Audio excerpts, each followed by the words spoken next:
بسم اللہ الرحمن الرحیم۔ السلام علیکم۔ حضرت شیخ سعدی رحمۃ اللہ علیہ بیان کرتے ہیں کہ ایران کے ایک شہر اربیل کا ایک پہلوان فنون سپہ گیری میں اس قدر ماہر اور شاہ زور تھا کہ لوہے کے بیلچے کو تیر سے چھید دیا کرتا تھا۔ اس پہلوان کے مقابلے میں آنے کی ضرورت کسی کو نہ تھی۔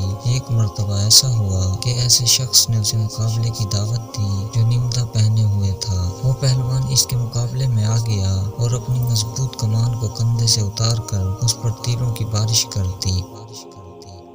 اس پہلوان کا ایک بھی تیر اس کے نمدے کو نہ چیر سکا جو اس نے اپنے جسم کے گرد لپیٹ رکھا تھا۔ جب وہ پہلوان اپنی تمام کوششوں میں ناکام ہو گیا تو نمدہ پوش نے کمند پھینک کر بآسانی پہلوان کو گرفتار کر لیا۔ پوش اس پہلوان کو گرفتار کرنے کے بعد وہاں سے لے گیا اور اس کے ہاتھ پیر مضبوطی سے باندھ کر اسے خیمے میں اپنے سامنے ڈال دیا۔ وہ پہلوان اپنی اس شکست اور شرمندگی پر ساری رات روتا رہا۔ صبح ہوئی تو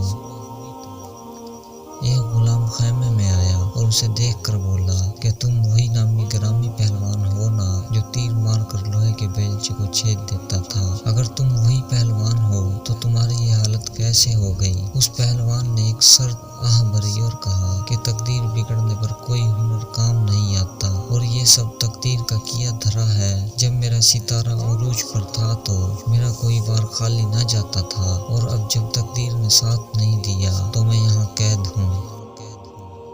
حضرت شیخ سعدی اس حکایات میں بیان کرتے ہیں کہ انسان کی کسی شے میں مہارت اس کی ہوشیاری اور عقل مندی کی دلیل نہیں بلکہ یہ تقدیر کا لکھا ہے۔ جب تقدیر میں لکھا ہو کہ یہ فلاں شے کا مالک بنے گا تو بغیر کسی ہوشیاری اور عقل مندی کے وہ اس کا مالک بن جاتا ہے، اور جب تقدیر میں لکھا ہو کہ فلاں شے اس سے لے لی جائے گی تو پھر کوئی ہوشیاری اور عقل مندی کام نہیں آتی۔ رزق کی تقسیم اللہ تعالیٰ کے ہاتھ میں ہے اور وہ لوح محفوظ پر لکھ چکا ہے کہ کسی شخص کو کتنا رزق ملنا ہے۔ پس اگر کوئی امیر ہے تو اس کو اپنی ہوشیاری نہ جانے، اور اگر کوئی غریب ہے تو یہ غم نہ کرے کہ شاید اس میں وہ ہوشیاری نہیں جو ایک امیر شخص میں ہے۔ اگر آپ کو یہ کہانی پسند آئی تو چینل کو سبسکرائب کریں۔ شکریہ۔